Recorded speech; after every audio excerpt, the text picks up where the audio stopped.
Okay guys, so nasa Tuktok tayo ngayon. Nag-rent tayo ng Tuktok para mapuntahan yung mga filming locations na ng Never Let Me Go. So, the Tuktok was 400. Sorry, andito na tayo sa location. I call you now. Okay. This is the I call you. Okay. Thank you. 48 na. Okay. I call you. Thank you. Nasa baba lang pala yun. Nasa baba na pala to. Siya. Nasa baba lang pala nung ano namin. Parang nadaanan ko pa to kanina ata. Anyway, so yung Tuktok cost 300 baht for 4 attractions or 4 locations. Pero yung isa sa gusto kong location na puntahan is yung Talo Cave. Wait lang. Yung Talo Cave is nasa kabilang area daw and malayo siya. So nagpadagdag siya ng 100 baht. So that's 400 baht para dun sa actually 3 location nga lang yung pupuntahan ko eh. Dapat nga 2 lang. Pero sayang kasi yung pera. So tinatlo ko na. Tapos yung last, yung pang-apat siguro yun doon na lang sa pier. So ayan, tara, andito na tayo sa first location, which is yung shrine. Nakalimutan ko yung pangalan niya. Pero ayan, tara, let's go. Okay, so ito na yung shrine. And kailangan natin magtanggal ng sapatos. So magtanggal tayo sapatos.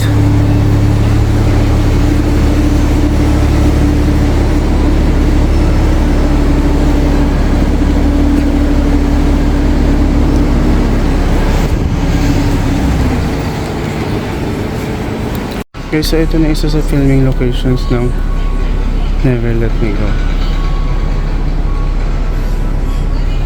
Let's go.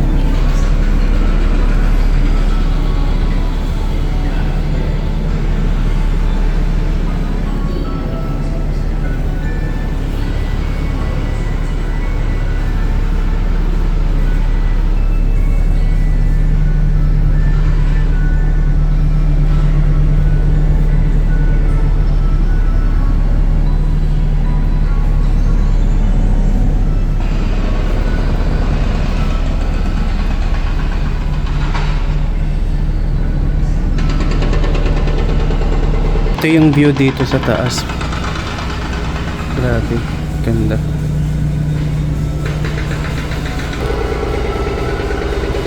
Diyan sa mismong table na yan, diyan nag-film ang Pam Nong Diao, ang Pond na Rawit at Puwintang Sakyan. So diyan sa table na yan sila nakaupo. Guys, pupunta sana ako doon kaya lang basa yung hagdana. Mas naka-medyas ako.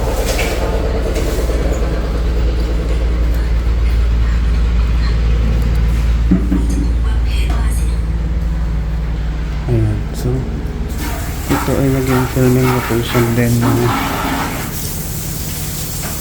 Never Let Me Go.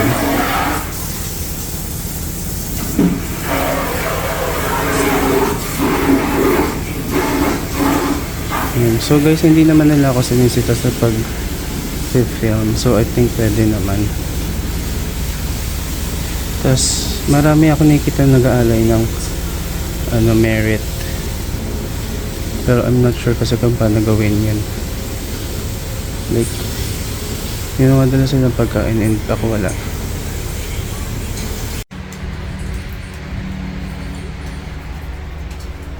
Ang lamig dito sa loob. Pero nakakatakot siya. Para siyang cave, tapos umuulan. Kasi nga binabasa nila yung taas.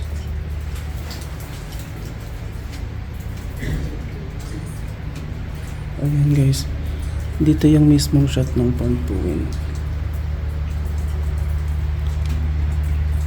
ตัวเลยถ้าฟ้าจะพาให้เราต้องห่างกันแค่เธอรอตรงนั้นแล้วฉันจะหาเธอให้เจอหากวันพรุ่งนี้เป็นอย่างไรให้เธอจำไว้เลยว่า ฉันคนนี้จะอยู่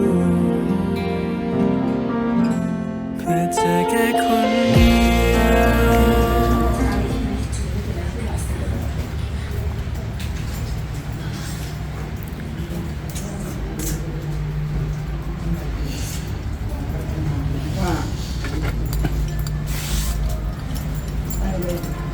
Babalik na dati ang ginawa ko.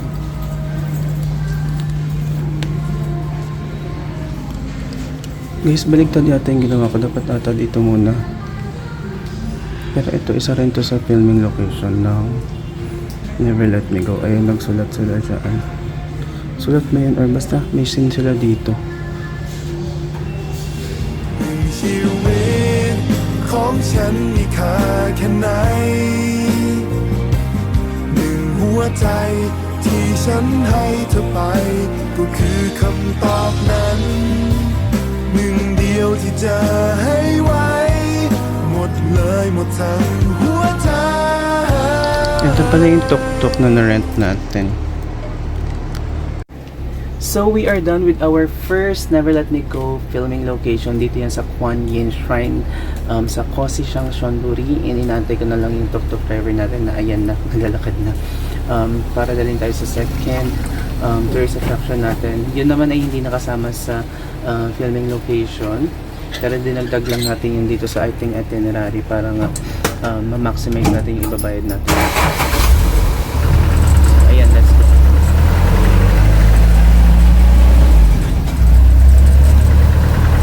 Tại nó mẫu anh lên mất nha. Okay, so nandito na tayo sa Chongqing Cat Viewpoint. And ito ay hindi naman na part ng filming location ng ulit kung sinasabi kanina pa. Hindi siya part ng filming location na itinerary natin. But sinama ko na siya kasi sayang ibabayad natin sa tuk-tuk. And ayan, sis, nandito na rin naman tayo. It's better na meron tayong mapuntahan din naman na talagang tourist attraction siya, no? Tourist spot. Ayan. Meron pa ito dun sa taas. Pumiakit tayo doon. Gusto niyo yung lagi akong naggagala ng haling tapat. Like, be, ang may araw na ako talaga.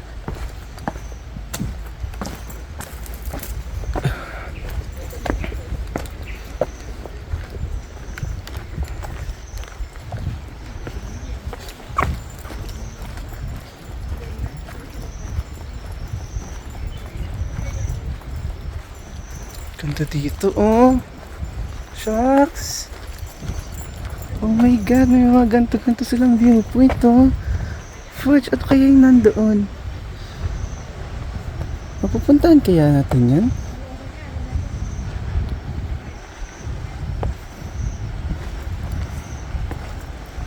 Mag-picture tayo dito. Kahit mainit.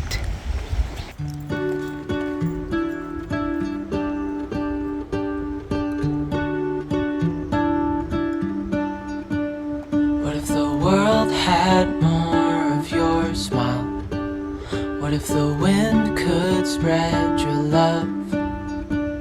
What if your sweetness could reach everyone? There'd be no So guys, war. nandito pa rin tayo sa Chongqing Cat Viewpoint. And sabi nga ni Kuya is pwede ka mag-fishing dito. So merong spot dito sa baba. Punta tayo dito mamaya. Ngayon, punta tayo dito ngayon. Tapos, pupunta tayo doon mamaya. Nakita ko hanggang doon siya. So, try natin siyang ikutin at sagarin. Kasi maaga pa eh. This is already our second location. And alas 11 pa lang. Mag-alas 12 pa lang. Like, binook ko si Kuya ng 10:30. So, isang oras pa lang siya. 'Di ba? So, sana ma-maximize natin yung ibabayad natin sa kanya kasi 400 baht din yun. Tapos, gusto ko sana yung sa Talo Cave is mga bandang hapon na para hindi na masyadong mainit. Tsaka para, alam mo yun, para maganda-ganda yung ano, yung parang maganda-ganda yung scenery, diba? Yung medyo pahapon na. Mali nga ako, dapat pala dapat pala hapon na ako nag-start, like mga alauna ganyan. Kasi yung hinahabol ko din, pero hinahabol ko din kasi yung biyahe pabalik ng Kosishang ng Sirasya, yung biyahe pabalik ng Sirasya. So tapos pupunta pa akong Pattaya, yun din hinaabolin ko din.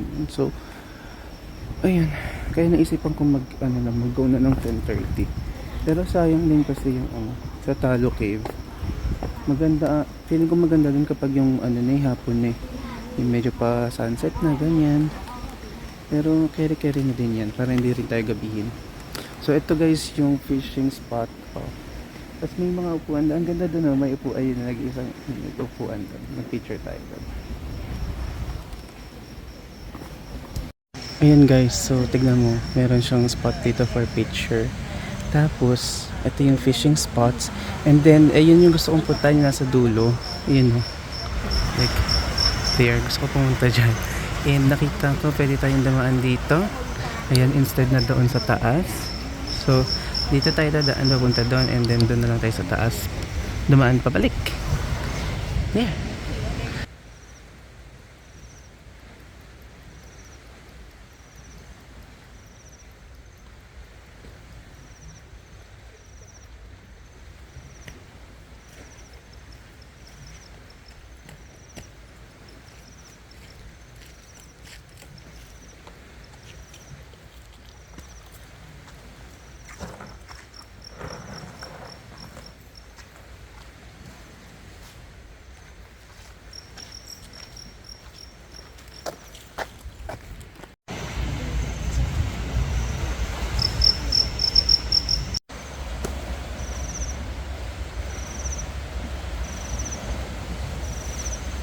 Guys, gusto kong pumunta doon, kaya lang na-realize ko wala akong tubig na dala or anything. So, balik na lang muna tayo. Tapos, may cafe ka doon sa labas. Tignan natin kung makakabili tayo ng water doon or anything na pwede natin madala papunta doon. Ay. Let's go. Tapos, pantaklob sa init. Diba? Guys, so dapat bibili lang ako ng coffee and water.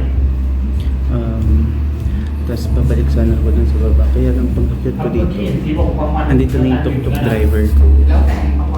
Tapos sabi ako pupunta na ako sa next location. Syempre medyo hirap tayo sa communication with them.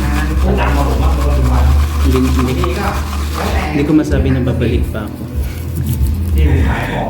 So sabi ko na lang, bibili na lang ako ng coffee. Tapos tinanong ko naman siya kung gusto niya ng coffee. Sabi niya hindi daw kasi may water naman daw siya. So ano oras diba? 11:50 pa lang, babe. Ang bilis namin matatapos ito. Like 400 baht for 400 baht for 2 hours.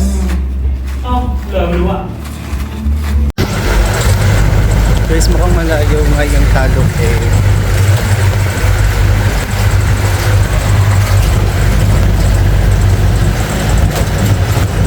Yes. Medyo mas malayo siya kumpara dun sa mga dun sa naunang dalawa. Guys, nakikita niyo to. Itong mismong daanan na ito. May scene din ang relative dito. Itong mismong daanan na yan. Pero hindi kasi ako makakababa para mag-free dito.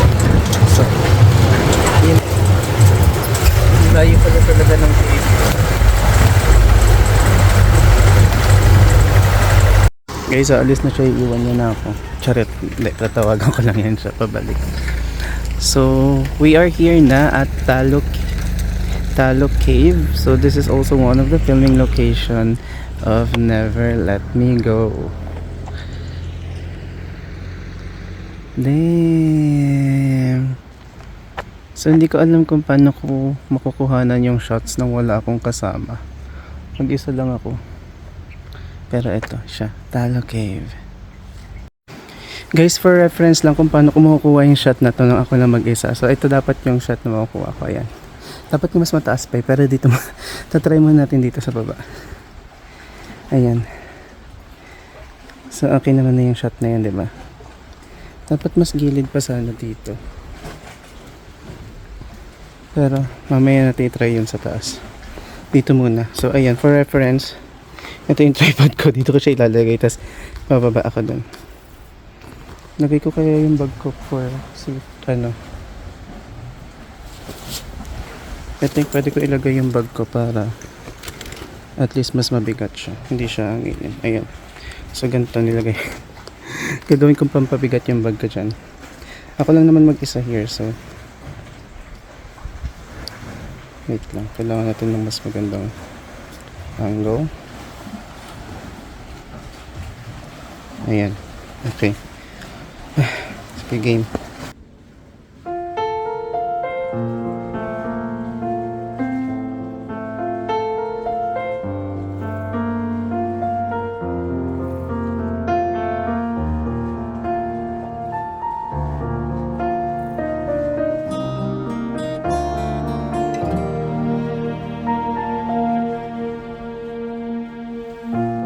ในวันที่เธอมีเพียงน้ำตา ในวันที่ฟ้าไม่เคยเป็นใจ ในเวลาที่เราต้องห่างแสนไกล วันที่ไม่มีฉันข้างๆตรงนั้น ฉันรู้เธอกลัว เธอไม่แน่ใจ อะไรที่เราต้องเจอ รู้ไว้ว่ามีคนที่รักเธอตรงนี้อย่ากลัว Guys, nakabalik na ako. Nandito pa naman yung gamit ko. So, dito ko dumaan. Pababa dyan. Tapos papanda doon. Yehet.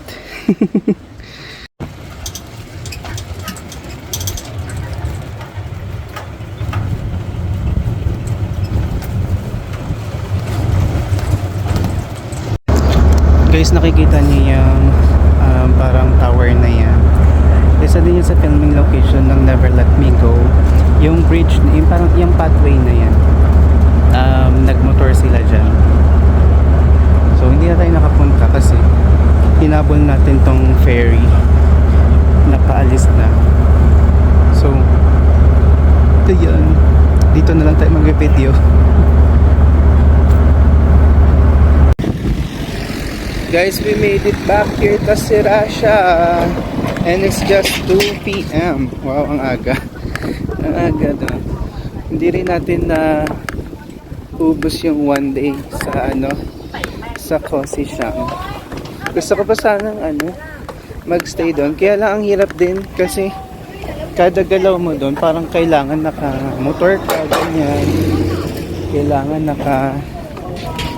wala ding bolt. So, kailangan magra-rent ka talaga na magra-rent ng mga motor, ganyan. Wala nang pera yung akla, kailangan natin papalit. kaya andito na tayo. Kaya nag-decide akong bumalik na ng Sirasha.